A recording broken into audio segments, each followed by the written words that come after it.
지난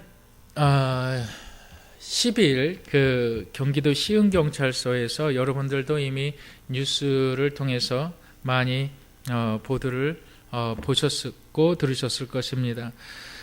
경기 시흥경찰서는 새벽 6시쯤에 그 노래방 도우미 중국 동포인데 그 32살 그 A씨를 목졸라 살해한 혐의로 25살 백목 씨에 대해서 구속영장을 신청했습니다.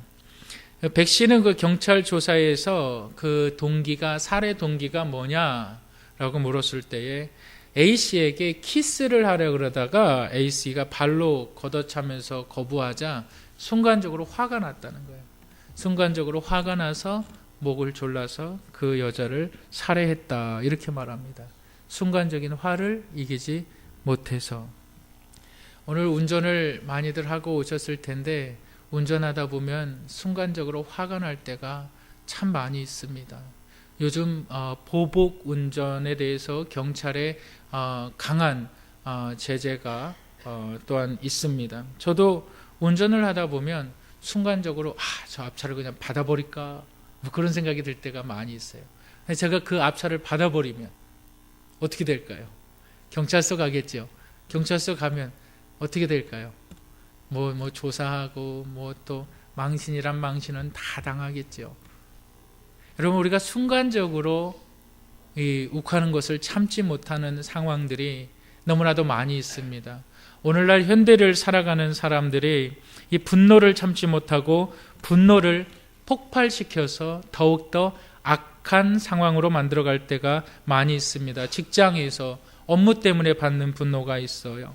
가정에서 대화의 방식에 정말 문제가 있어서 받는 분노가 있습니다. 상대방의 태도가 마음에 들지 않아서 이렇게 분노가 생길 때가 있습니다. 여러분, 이 분노가 오늘날 현대인들에게만 문제였을까요? 그때 로마 1세기에 보면 그 세네칼, 철학자 세네칼이라는 사람의 글 가운데 이런 말이 있어요. 글씨를 너무 작게 써서 이 편지를 내가 찢어버렸다. 글씨를 너무 작게 써서 내가 그 편지를 찢어버렸다는 거예요. 과거에도 분노가 있었어요. 오늘날에도 분노로 인하여서 많은 사람들이 힘들어합니다. 미국의 심리학자 그 제임스 에브릴이라는 사람은 분노에 대해서 연구를 했는데 그 조사 대상의 85%가 일주일 동안 1회에서 2회, 한두 번은 분노를 경험했다고 합니다. 그리고 이 에브릴 심리학자가 이야기하는데 일주일에 한두 번씩 85%가 한두 번 이상 분노를 경험하는데 그 가운데 약 60% 이상이 자신의 분노를 후회한다. 자신이 화를 낸 것을 후회한다. 분노를 막 느껴요. 화가 나요. 그리고 나서 무언가 행동을 해요. 내가 지금 화가 났다. 이걸 행동으로 보여요. 그리고 나서 그 행동에 대해서 후회한다라는 것이 60%가 넘습니다. 여러분들은 어떠신가요? 저와 여러분들은 어떨까요? 여러분, 지난 한 주 동안 몇 번의 분노를 내면서 지내셨습니까? 우리가 순간적인 분노를 참지 못해서 씻을 수 없는 잘못을 저지르고 평생의 삶을 내가 그때 그러지 말았어야 되는데, 내가 그러지 말았어야 되는데 후회하며 사는 사람들이 적지 않음을 우리가 알 수 있습니다.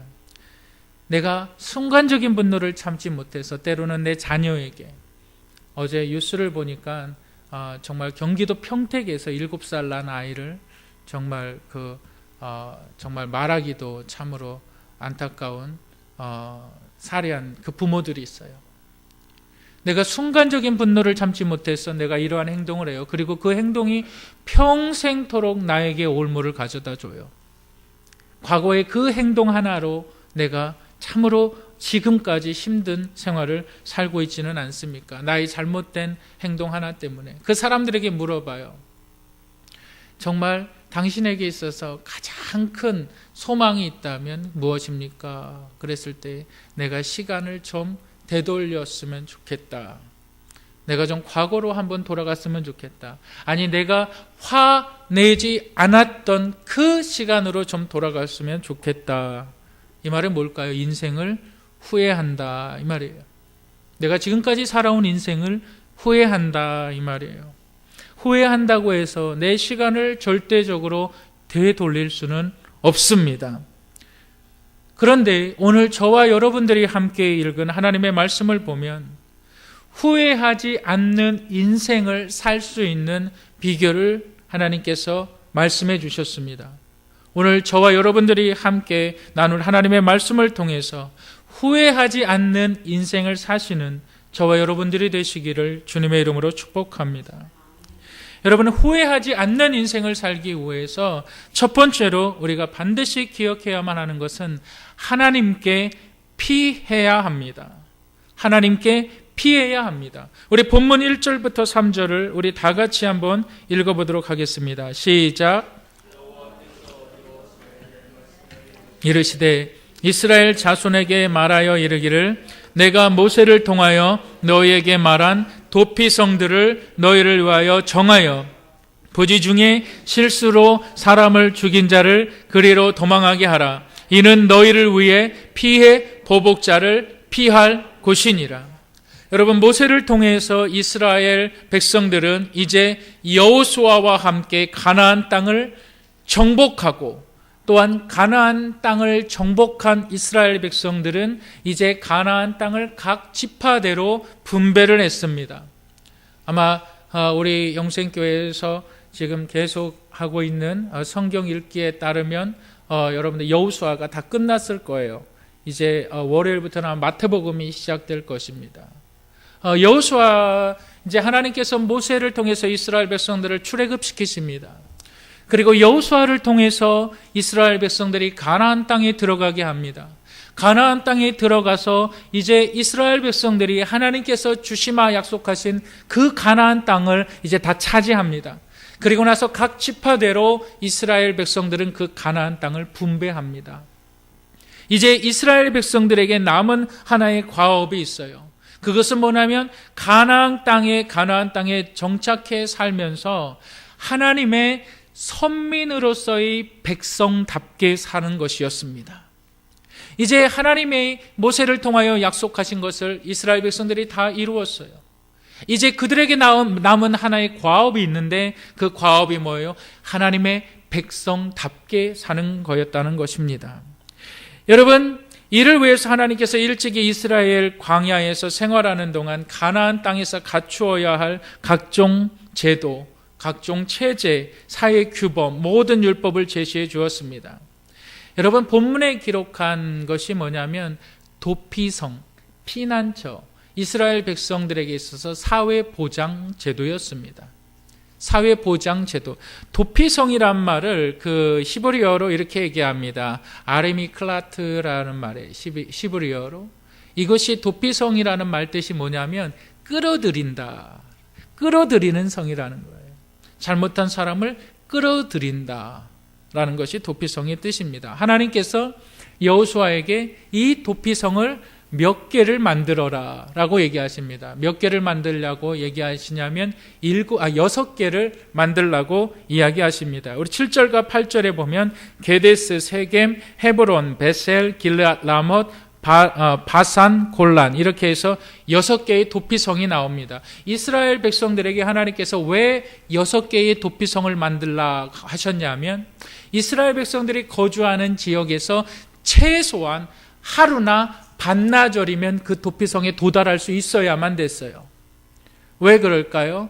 내가 부지 중에 다른 사람을 죽였어요. 그런데 다른 사람을 죽였는데 그 피해 보복자가 나의 생명을 다시 보복하기 위하여, 죽은 사람의 생명을 보복하기 위하여 나를 쫓아옵니다. 그랬을 때 피할 수 있는 최고의 거리는 한나절이었어요. 그렇기 때문에 도피성이 예를 들어서 2일을 가야 되고 도피성이 3일을 가야 되고 한 달을 가야 된다 그러면 보복을 당할 가능성이 많았습니다. 그렇기 때문에 하나님께서 이스라엘 백성들 거주하는 그 지역에 6개의 도피성을 만들어 놓아라, 이렇게 얘기를 한 것입니다. 누구나 죄를 지었어요. 잘못을 했어요. 그런데 빨리 도피성에 들어가서 숨을 수 있도록 이렇게 말씀해 주셨습니다. 하나님께서 도피성을 만드셨습니다. 근데 본문에 부지중 이렇게 말하고 있어요. 부지중에 살인한 자. 여러분, 계획을 세워서 범죄를 저지른 것이 아니라 우발적으로, 순간적으로 화를 참지 못해서 범죄하게 됐다는 거예요. 내가 화가 나서 한번 밀쳤는데 그 사람이 뒤로 넘어지면서 돌부리에 걸려서 넘어지면서 머리를 다쳐서 죽게 될 수도 있는 거예요. 내가 소를 끌고 가고 있는데 갑자기 소가 화가 나서 엄한 사람을 받아서 죽일 수도 있습니다. 이 사람들을 위해서 하나님께서 도피성을 만드셨습니다. 그 사람들이 거기 가서 피하도록, 그 사람들이 거기 가서 숨도록 이렇게 하나님께서 말씀을 그들을 위해서 도피성을 만들어 주셨습니다. 그런데 가장 중요한 이유가 있어요. 왜 그럴까요? 하나님께서 이 도피성을 이스라엘 백성들에게 있어서 만드신 더욱더 가장 큰 이유는 하나님의 사랑이 그 안에 있습니다. 여러분, 고대 사회, 오늘날에도 그렇게 다르지 않습니다. 사회가. 나의 부모나 나의 가족을 누가 해했어요. 그것이 우발적이 됐던, 그것이 고의적인 범죄든, 나의 가족을, 나의 친지를 누가 상하게 했습니다. 그것이 설사 우발적인 범죄였다라고 해도 가족의 입장에서는 죽은 건 죽은 거잖아요. 가족의 입장에서는 반드시 그러면 나의 가족을 아프게 한 사람, 나의 친족의 생명을 앗은 사람, 그럼 가족들이 가만히 있지 않지요. 어떻게든지 그 사람을 찾아가서 그 사람을 죽이려고 하겠지요. 그거는 우발적인 범죄가 아니라 계획적인 범죄가 되겠지요. 하나님께서 도피성을 만드신 이유가 여기에 있습니다. 보복의 순환이 이어지지 않도록 하기 위함입니다.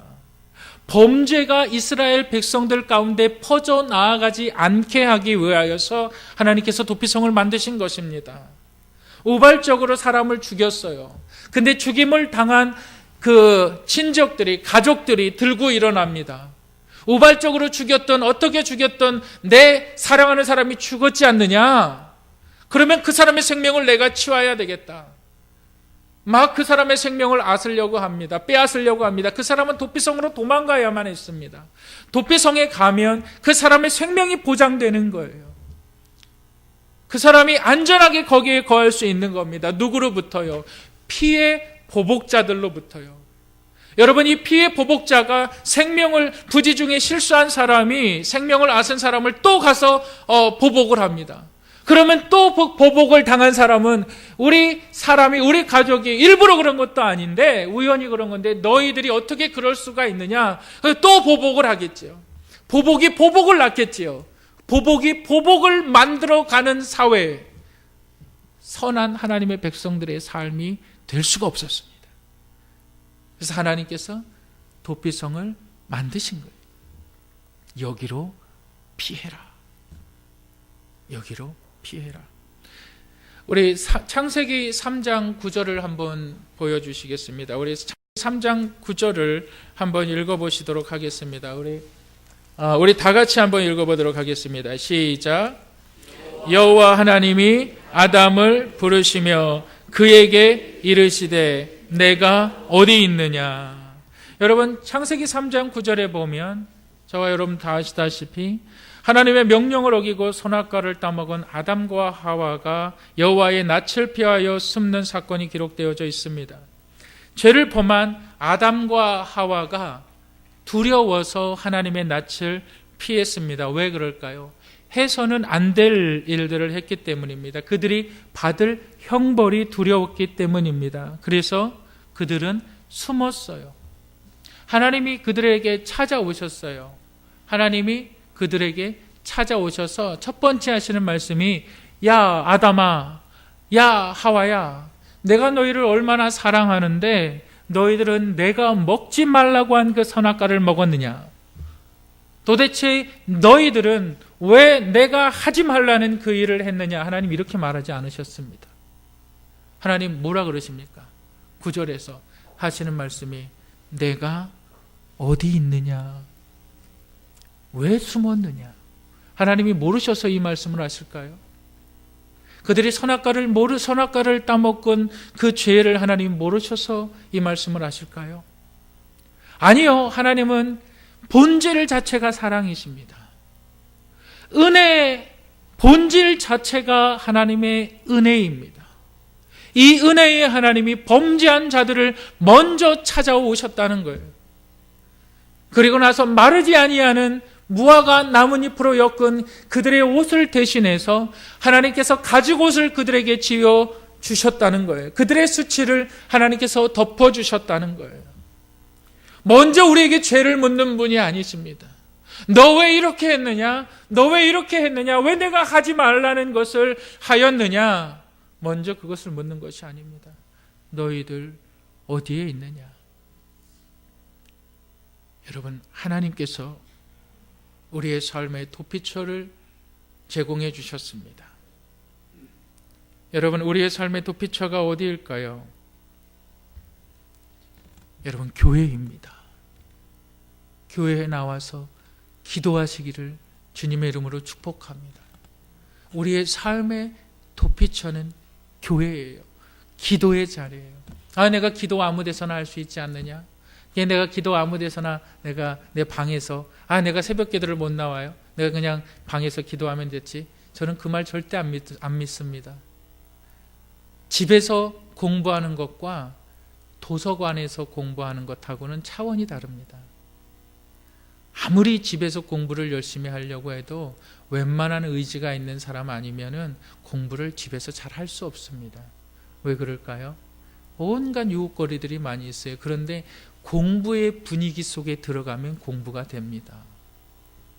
여러분, 기도를 골방에서 여러분들이 다 닫아놓고 기도할 수도 있지만 기도하지 못하시는 분들이 기도해야 할 가장 아름다운 장소, 적합한 장소는 교회입니다.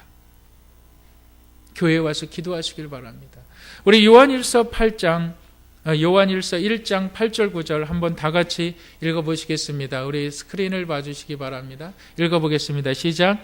만일 우리가 죄가 없다고 말하면 스스로 속이고 또 진리가 우리 속에 있지 아니할 것이요 만일 우리가 우리의 죄를 자백하면 그는 미쁘시고 의로우사 우리의 죄를 사하시며 우리를 모든 불의에서 깨끗하게 하실 것이요.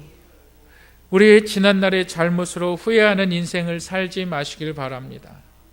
하나님 앞에 고백하시기 바랍니다. 하나님, 내가 이러한 잘못을 했습니다. 고백하시길 바랍니다. 하나님의 말씀에 근거해서 하나님의 말씀을 붙잡고 기도하시기 바랍니다. 분명히 하나님의 말씀이 뭐라 그럽니까? 우리의 죄를 자백하면 그는 미쁘시고 의로우사 우리의 죄를 사하시며 모든 불의에서 깨끗게 하실 것이요. 지난날에 욱하는 성질로 분노를 참지 못해서 여러분들이 만들어냈던 잘못된 것을 회개하시고 고백하시길 바랍니다. 어디에서요? 하나님의 교회에서요. 기도하시길 바랍니다. 하나님께서 사해 주십니다.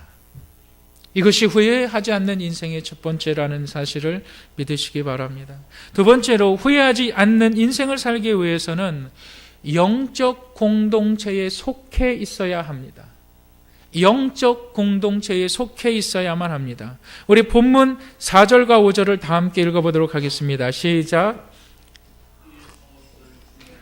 이 성읍들 중에 하나에 도피하는 자는 그 성읍에 들어가는 문 어귀에 서서 그 성읍의 장로들의 귀에 자기의 사건을 말할 것이요 그들은 그를 성읍에 받아들여 한 곳을 주어 자기들 중에 거주하게 하고.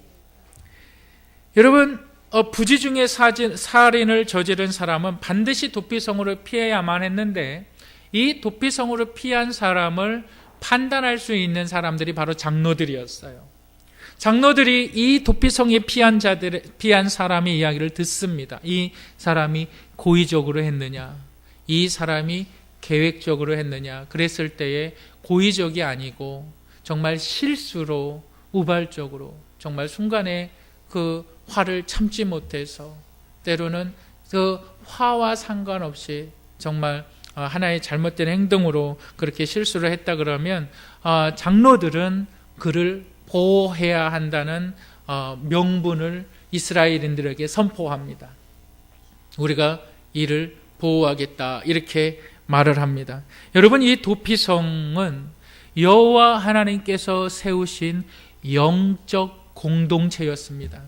이스라엘 백성들이 하나님의 백성으로 살아가기 위해서 그들의 삶에 있어서 가장 강력한 영향을 미치는 것이 바로 이 영적 공동체였습니다.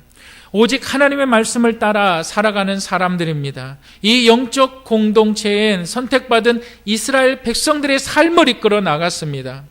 이 영적 공동체는 세상의 법이 아닌 하나님의 법으로 움직여지는 공동체였습니다. 여러분, 저와 여러분들에게 있어서 가장 안전한 삶, 가장 안전하게 살아갈 수 있는 장소, 또한 가장 기쁨의 장소, 모임이라 그러면 여러분 어디를 생각하십니까? 여러분, 우리의 삶에 있어서 가장 안전하고 가장 귀한 장소는 바로 영적 공동체의 모임입니다. 여러분, 이 사실을 믿으시길 바랍니다. 여러분, 사람들의 문제는 사람들의 관심에서 해결될 수가 있습니다. 저를 요즘 매우 기쁘게 하는 것 중에 하나가 우리 영생에 속한 구역들이 정말 예배드리기 위해서 막 그렇게 노력하는 모습을 보면서 참으로 감사를 드리지 아니할 수 없습니다. 여러분, 영적 공동체는 세상의 친교 모임이 아닙니다. 영적 공동체는 기도의 모임입니다. 영적 공동체는 하나님의 말씀을 나누고 하나님의 뜻을 알기 위해서 기도하는 모임입니다. 삶에 힘들고 억울한 일을 당했을 때에 그 사람을 놓고 기도해주고 위로해주고 하나님의 말씀으로 붙들어줄 때에 사람의 속에 있는 영이 살아나는 겁니다. 영이 살면요, 우리의 정신이 살고요, 정신이 살면요, 우리의 육체에 힘이 생겨서 다시 한번 세상으로 나아갈 수 있는 에너지를 하나님으로부터 공급받는다는 거예요. 이것이 영적 공동체라는 거예요. 우리 영적 공동체, 우리 영생침례교회에 영적 공동체가 있습니다. 구역들이 바로 영적 공동체입니다. 여러분, 또한 선교회가 바로 이 영적 공동체입니다. 주일학교 학생들, 청년들, 이 모임이 영적 공동체입니다. 하나님의 교회에 이 영생침례교회가 영적 공동체이고 그 영적 공동체 안에 작은 영적 공동체들이 있습니다. 이 공동체가 세상의 모임과 절대 같지 않습니다. 그 자리에 하나님의 말씀이 선포되어지는 것이고 그 가운데 하나님의 위로하심과 하나님의 축복이 있는 거예요. 영이 살아나는 공동체, 이것이 영적 공동체라는 사실을 믿으시길 바랍니다. 이 영적 공동체에 저와 여러분들이 속해 있어야만 됩니다. 이것이 후회하지 않는 인생을 사는 거예요. 여러분, 지난 월요일부터 목요일까지 국제성서침례교 선교대회가 이제 이번 주부터 열립니다. 십시일반 일을 위해서 우리 성도님들 많이 수고해 주시고 이렇게 헌신해 주셔서 감사드립니다. 지난 화요일 그 필리핀에서 선교하는 그 김바울 목사님으로부터 제가 메시지를 하나 받았는데 그 전문을 제가 여러분들과 함께 나누기를 원합니다. 제가 읽어드리겠습니다.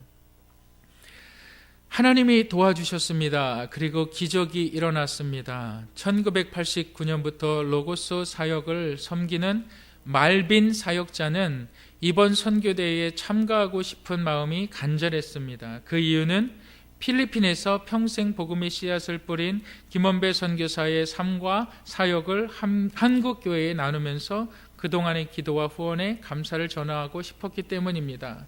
그런데 예상치 못하게 여권 발급에 어려움이 생겨 믿음으로 필리핀 대통령 궁인 말라카낭에 갔습니다. 비록 대통령을 만나지 못했지만 대통령 행정팀의 도움으로 예정보다 하루빨리 여권을 발급받게 되었습니다. 한국 출발 5일 전인 지난 월요일 오후에 필리핀 여권을 손에 든 말빈 사역자는 곧바로 한국 여권을 신청을 준비하여 선교대회에 참석할 수 있다는 기대감을 가지고 한국 대사관에 오전에 갔습니다. 그런데 문제가 생겼습니다. 신청 시간이 지나서 더 이상 비자를 받지 않는다는 것이었습니다. 순간 당황하였지만 정말 극적으로 도움의 손길이 나타나서 그날 비자를 신청할 수 있었습니다. 그런데 또 문제가 생겼습니다. 정말 산 넘고 산이었습니다. 비자 결과가 일주일 후인 3월 15일에 나온다는 것입니다. 제일 먼저 하나님께 기도했습니다. 그리고 믿음으로 주님의 도움을 구했습니다. 한국 출발 하루 전인 오늘 대사관에서는 아무 연락도 없었습니다. 그럼에도 말빈 사역자는 집에서 가방을 싸고 있었습니다. 그도 저도 오늘 일정을 소화하면서 계속 대사관의 연락을 기다렸지만 무심하게도 전화는 잠잠했습니다. 그런데 오늘 오후 3시 30분에 대사관에서 저에게 전화가 왔습니다. 여보세요, 김바울 목사님이지요? 말빈 오살씨 지금 어디 계신가요? 비자가 나왔습니다. 오후 5시까지 대사관으로 오셔야 여권을 받을 수가 있습니다. 말빈 사역자에게 급히 전화했습니다. 빨리 대사관으로 가시라고. 집에서 대사관까지는 심한 교통체증으로 약 3시간이 걸립니다. 말빈 사역자는 5시까지 도착하지 못했습니다. 그런데 대사관에서 말빈 사역자를 기다려 주었습니다. 그리고 꿈에 그리던 한국 비자 스티커가 붙은 여권을 받았습니다. 본인도 도저히 믿지 못합니다. 개인 통장도 없어서 재정에 대한 서류도 넣지 않았는데 또 일주일이나 기다려야 하는 상황에서도 그리고 한국행 비행기 표를 구입할 금액도 없었습니다. 그런데 하나님께서 그에게 영생교회를 통해서 은혜를 베풀어 주셨습니다. 대사관에서 집으로 가는 버스에서 저에게 이렇게 문자를 보냈습니다. 하나님이 하셨습니다. 정말로 하나님께서 하셨습니다. 내일 출발합니다. 선교대회에서 말빈 사역자를 보시면 꼭 안아주시기 바랍니다. 우리 사진을 한번 보여줘 보세요. 말빈 사역자이십니다. 조경길 목사님, 송금해 주신 헌금으로 조금 전에 비자를 받은 말빈 사역자가 비행기표를 구입했습니다.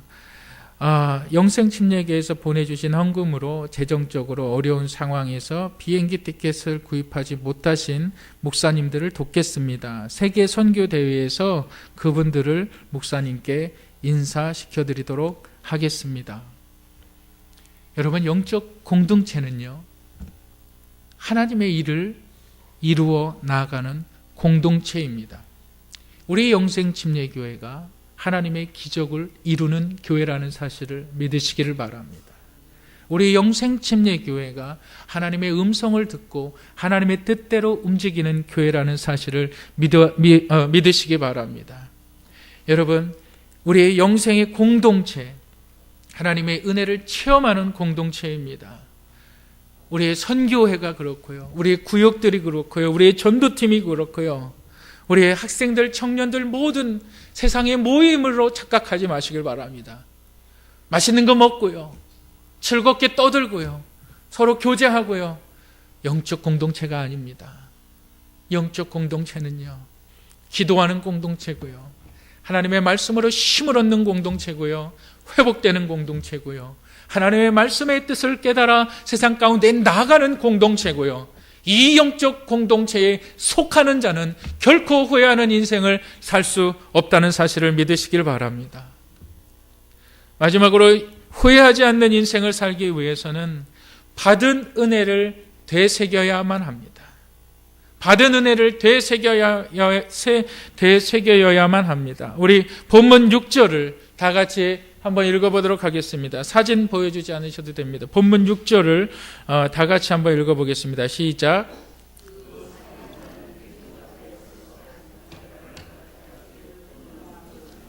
대제사장이 죽기까지 그 성읍에 거주하다가 그 후에 그 살인자는 그 성읍 곧 자기가 도망하여 나온 자기 성읍 자기 집으로 돌아갈지니라 하라 하시니라. 고의성이 없이 우발적으로 살인을 하여 도피성으로 도망한 사람은 자신의 잘못으로 인하여서 도피성에 피하게 되죠. 그리고 나서 거기서 거주하게 됩니다. 살인을 했습니다. 우발적으로. 순간적인 화를 참지 못해서. 그래서 자신의 생명을 보호받기는 보호받아요. 근데 안타까운 것이 뭐예요? 마치 감옥과 같은 거예요. 그 도피성 밖으로 나갈 수가 없어요. 도피성 밖으로 나가면 죽임을 당하게 돼 있습니다. 사랑하는 가족들과 떨어져서 살 수밖에 없어요. 이 사람이 언제 그 도피성을 나올 수 있습니까? 바로 대제사장이 죽었을 때에. 대제사장이 죽었을 때에 그 죽음을 통해서 이 우발한 범죄를 지은 사람은 가족들에게 돌아갈 수 있었습니다. 다시 이야기해서 대제사장의 죽음은 우발적으로 사람을 죽인 사람의 피해값을 대신 지는 것이었습니다. 대제사장이 죽으면 그 사람은, 우발적으로 사람을 죽인 사람은 이제 이스라엘 백성들 가운데에서 선포되어집니다. 이 사람의 죄는 이제 없다, 무죄하다. 대제사장이 죽었기 때문이다. 그 사람은 더 이상 죄악의 수치심에 살아갈 필요가 없었습니다.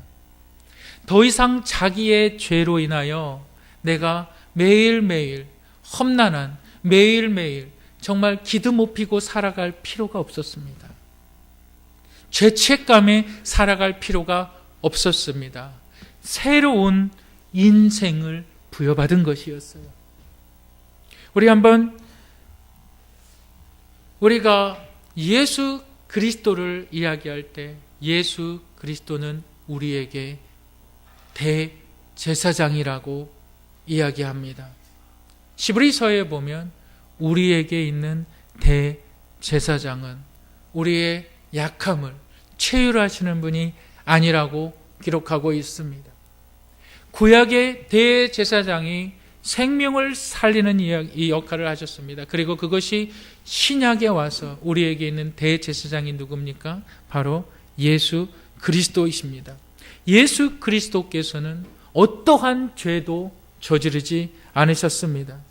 그런데 예수 그리스도의 죽음으로 말미암아, 예수 그리스도의 죽음으로 말미암아 저와 여러분들이, 죄인들이 새 생명을 얻은 겁니다. 여러분, 이 사실을 믿으시기를 바랍니다. 하나님의 진노가 없어진 것이 아닙니다.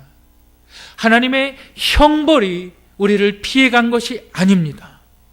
예수 그리스도께서 하나님의 진노의 대상자가 되어셨던 것이고, 예수 그리스도께서 하나님의 형벌을 받아서 저와 여러분들이 달려야 될 십자가에 예수 그리스도께서 달리신 것입니다. 저와 여러분들이 저지른 죄악으로 말미암아 달려야 될 그 십자가에 예수 그리스도께서 달리신 것입니다. 그리고 나서 예수 그리스도께서 이렇게 얘기합니다. 고린도전서 6장 20절에 뭐라고 얘기합니까? 너희는 값으로 산 것이 되었으니 하나님께 영광을 돌리라, 이렇게 말하고 있는 거예요. 더 이상 우리의 죄가 우리를 죄의 종으로 살지 못하게 합니다. 하나님의 십자가가, 예수 그리스도의 은혜가 하나님의 사람들에게 새로운 삶을, 새로운 인생을 시작할 수 있는 하나님의 선물인 예수 그리스도를 우리 가운데 주신 사실을 믿으시기를 바랍니다. 여러분, 이것이 하나님의 은혜를 기억하며 사는 거예요. 날마다 하나님의 은혜, 예수 그리스도의 십자가를 붙들고 나아가기를 바랍니다. 예수 그리스도의 십자가를 붙들고 나아가시기를 바랍니다. 여러분, 우리 한번 시브리서를 보실까요? 시브리서 9장. 여러분들 시브리서 9장을 보시겠습니다. 27절, 28절. 우리 다 같이 한번 읽어보겠습니다. 시작. 한 번 죽는 것은 사람에게 정하신 것이요 그 후에는 심판이 있으리니 이와 같이 그리스도도 많은 사람의 죄를 담당하시려고 단번에 들이신 바 되셨고 구원에 이르게 하기 위하여 죄와 상관없이 자기를 바라는 자들에게 두 번째 나타나시리라. 아멘. 여러분, 이 사실을 믿으시기를 주님의 이름으로 축복합니다. 여러분이 이 사실이 여러분들의 삶을 후회하지 않는 인생으로 살게 한다는 사실을 믿으시기를 주님의 이름으로 축복합니다. 내가 화를 낼 수 있어요. 내가 욱할 수가 있고 내 화를 참지 못해서 온갖 악한 잘못된 행동을 내가 순간적으로 저지를 수가 있어요. 그런데 그것이 더 이상 오늘을 살아가고 있는 여러분들의 삶에 영향을 미치지 못하게 하시기를 바랍니다. 왜요? 그런즉 누구든지 그리스도 안에 있으면 새로운 피조물이라. 이전 것은 지나갔으니 보라 새 것이 되었도다. 누가요? 영접하는 자들이요, 예수 그리스도의 보혈을 믿는 자들이요, 하나님의 앞에 새로운 인생을 살아갈 수 있다는 이 사실을 믿으시기를 바랍니다. 여러분, 이것이 예수 그리스도의 은혜입니다. 여러분, 우리는 도피성이 필요합니다. 날마다 도피성이 필요합니다. 날마다 십자가의 은혜가 필요합니다. 순간적으로 욱할 때가 많이, 화를 낼 때가 많이, 해서는 안 될 말을 할 때도 많이 있어요. 잘못된 행동을 할 때도 많이 있어요. 그 상처받고 상처 주고, 아 내가 왜 그랬지, 내가 그때 좀 참았더라, 아 내가 그러지 말았어야 했는데, 내가 좀 그러지 않았으면 좋았을 텐데. 그리고 나서 그런 후회스러운 행동이 또 내일을 살게 합니다. 또 모레를 살게 합니다. 때로는 술을 먹기도 합니다. 때로는 늦게까지 잠을 자기도 합니다. 아유, 나 같은 사람은 정말 쓸데없는 사람이야. 나 같은 사람은 정말 쓸모없는 사람이야. 내 마음은 그렇지 않은데 자꾸 가족들을 아프게 하고 자꾸 사람들에게 자꾸 심한 말을 하는 나 같은 사람은 정말 쓸모없는 사람이야. 그렇지 않습니다. 그런 분들에게 예수 그리스도의 은혜가 필요한 것입니다. 예수 그리스도의 십자가의 은혜를 되새기길 바랍니다. 매일 날마다. 실수 없는 사람이 누가 있습니까? 잘못하지 않는 사람이 누가 있습니까? 하루라도 몇 번씩 실수하잖아요. 그러나 그 실수가 나의 삶을 악한 곳으로 몰아가지 못하게 하십시오. 예수 그리스도의 이름을 신뢰하시길 바랍니다. 인생을 두 번 산다면 한 번은 후회해도 괜찮잖아요. 인생을 두 번 살 수 있다면 한 번쯤은 실패해도 괜찮잖아요. 그러나 인생을 한 번 산다면 실패하지 말아야죠. 후회하지 말아야죠. 날마다 예수 그리스도를 붙들고 나아가시는 저와 여러분들이 되시기를 주님의 이름으로 축복합니다. 날 새롭게 하시고 주의 은혜를 부어주